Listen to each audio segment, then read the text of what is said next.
Hey guys, Valkyrie Props here, and today I will be doing an experiment. Today I will be trying out a tutorial.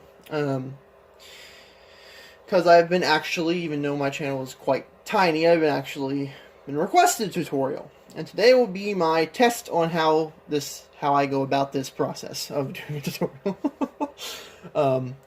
It was on my one of my Assassin's Creed Hidden Blaze video, multi-air one, which is blown up, by the way.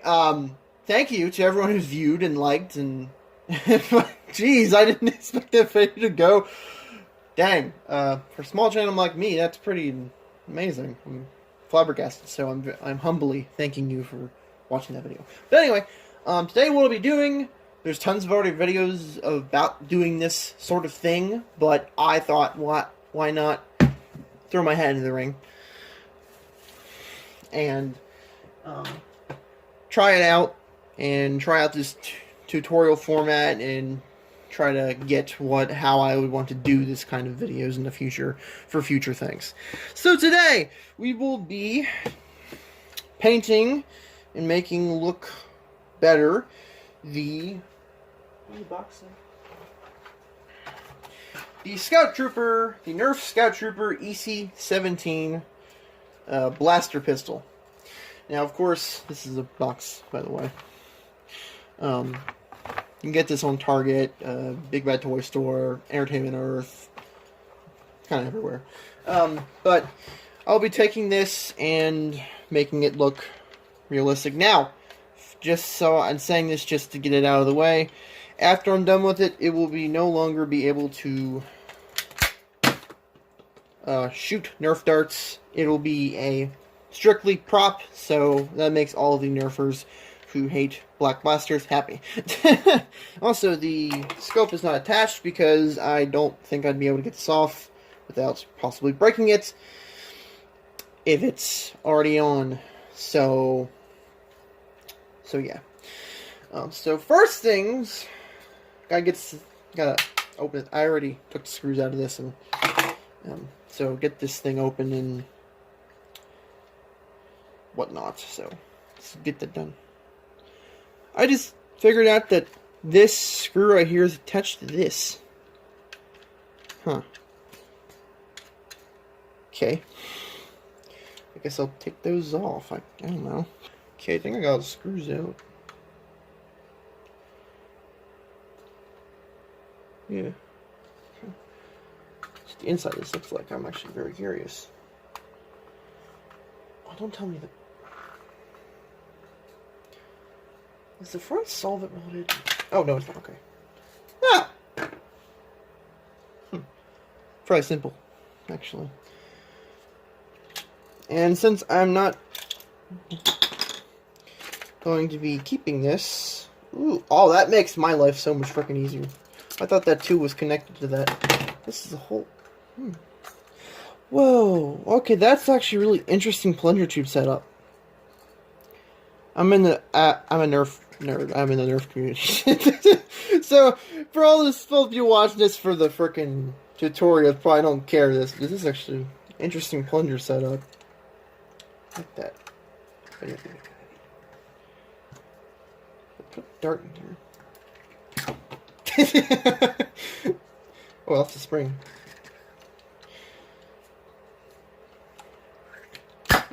Oh, jeez.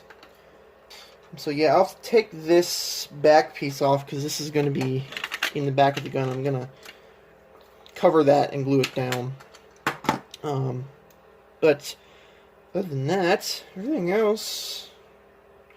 Obviously, I'm going to be sanding off all the stuff here because... and also the trigger will be removed because the actual, the gun itself, this right here, this is the trigger. It has no trigger in the thing. It's meant to be easier to fire with gloves on. So I will be sanding all of this off, as I said, and getting it. Also, I will be taking this piece, cutting this down to the little, looks like a big nut, or and then making a piece out of styrene to go in front of that, and then I think I'm going to use this old paintbrush thing to make a faux barrel and glue it onto the end. And then, as in pictures, there's a little bump up around, and I think I'm going to use... This is all, I'm just winging it, by the way. Things like this is... I kind of just wing it. I don't, using a little O-ring to go over that. So, yeah. I'll be back. I'll be using my rotary tool, and also various sanding sponges and flexible sandpaper.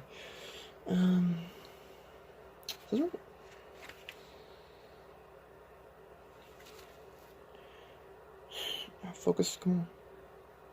There. And these sanding sponges are 120 and 180 and 220 and 320. So, back after I'm done with this. Little update for continuation of the video. I sanded off all of the legal stuff. Now it's all smooth and nice. Getting the scope ready. I'm doing some work on the inside to try to get the best fit. Still need to cut this out. This is the back slide piece to get that just, all flattened off. Glued this piece on the bottom of this so there's not two holes in the bottom of the handle. I'm gonna excuse me. Round off the edges and make it look all nice. This is the barrel. Originally I was gonna use that a paintbrush piece, but in those on Amazon you can find these cheap toy like 1911 and Mauser, and I have a bunch of these little bullets that came with it. So I saw them just sitting up there. I was like, well, I'll use one of them, and actually it worked pretty well. I'm gonna round off the edges on the styrene. Actually looks pretty good. Yeah, that's about it. Oh, also, yeah, I'm gonna use these as the lenses. I'm gonna cut them now, obviously, but I just there's some big plastic googly eyes. You'll see why I have those in a future video. But little I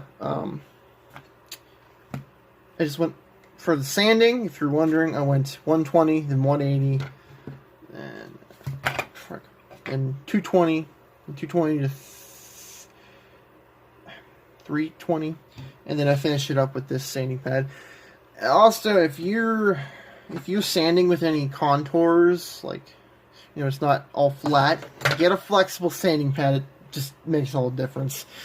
So yeah, I'll be back to you when I get further in this. So I'm back.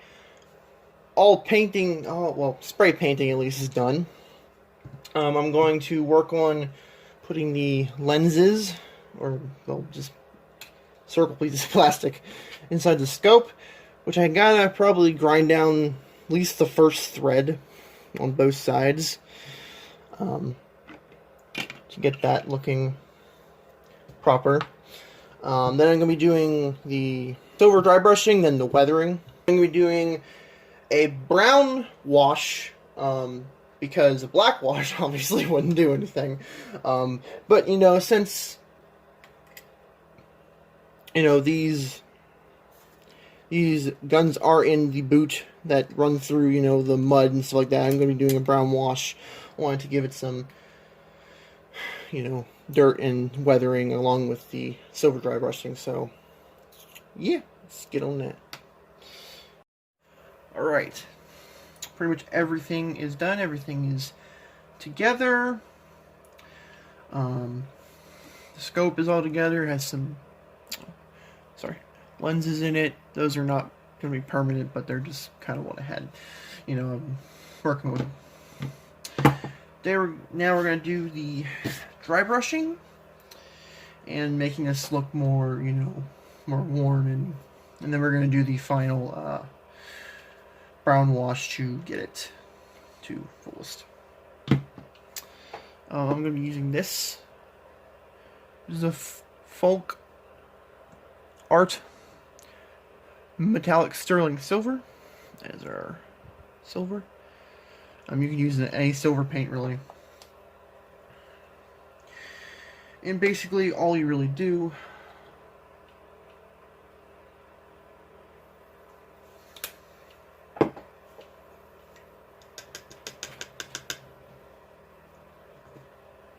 is, and there's tons of other tutorials on this online, so I'm not the only one who's done this. Is you dip the tip of the paintbrush in there and you get off as much as possible. You use on a rag, you can use on a paper towel, rag, piece of cardboard, whatever you prefer, and just kind of hit the edges, like this edge right here, kind of just a little bit too much on there. Kind of just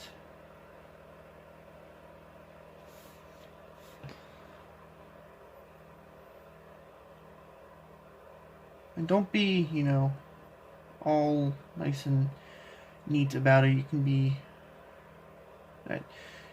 being more random and gives it more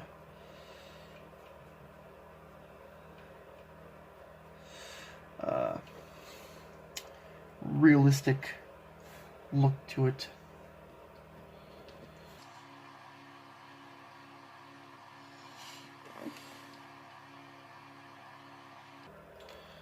See there? Got kind of a silver edge there. Makes it look like some paint got chipped away and weatherings, and through, you know, use and everything like that. Also, there is different versions out there. Some versions this is completely black, and some the circle and the two screws here are silver. I'm gonna paint them silver. You can do whatever you want. So I'll be, you know, I'm gonna weather all this. I'm gonna weather, dry brush all this, and get back to you when I finished. All right, all the dry brushing's done, as you see. Looks very nice. I should get closer to the camera. It's done, and it's nice, yeah, nice looking.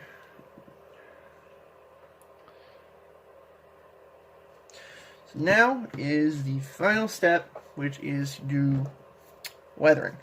Now I'm just going to be doing a brown wash, and I did mix some black in with the brown to get this more darker muddy color instead of the brighter nutmeg brown. Mixed in some of this black, which it does need to be gloss. I just grabbed that black. I'm going to be putting down a piece of cardboard so I don't make my nice cutting mat all messy. Yes, I know this is a mess. But basically all you do for dry brushing, kind of use this brush for all my dry brushing. Mix it up here.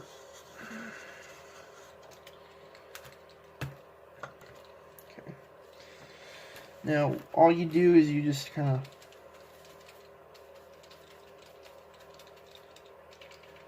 almost sponge it around, and I'm going to be more focusing on the top half because the bottom half is covered. More of the handle and the back of it is more exposed.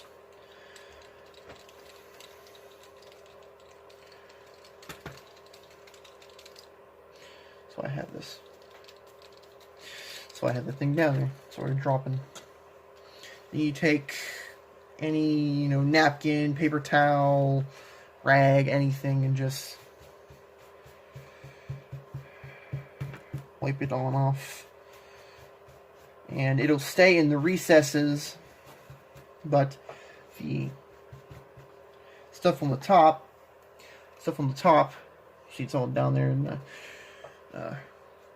cracks and crevices, but on the top, it'll, the topmost layer, it won't be present.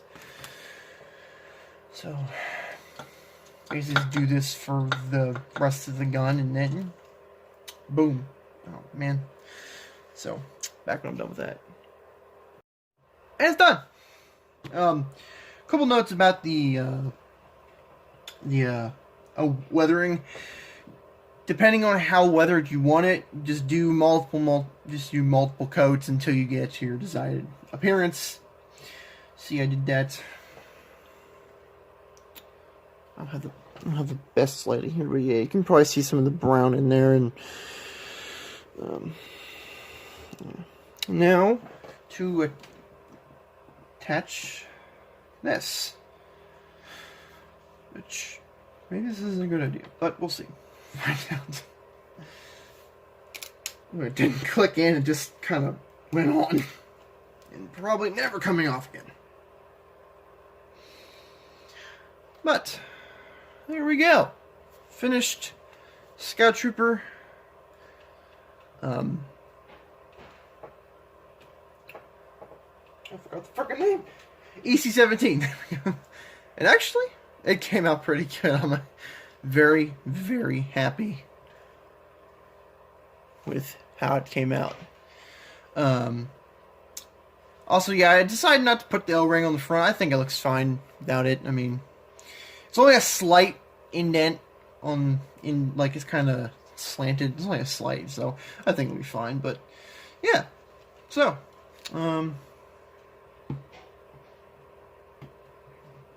there.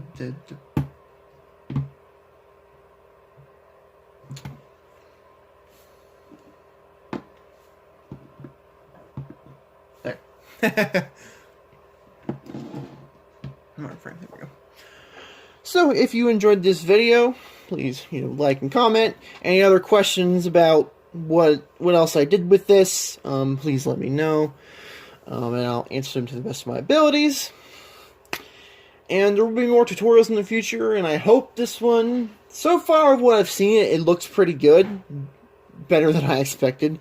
But yeah, we'll see how my tutorial videos grow over time. So, hope you enjoyed this video. See you in the next one. Bye.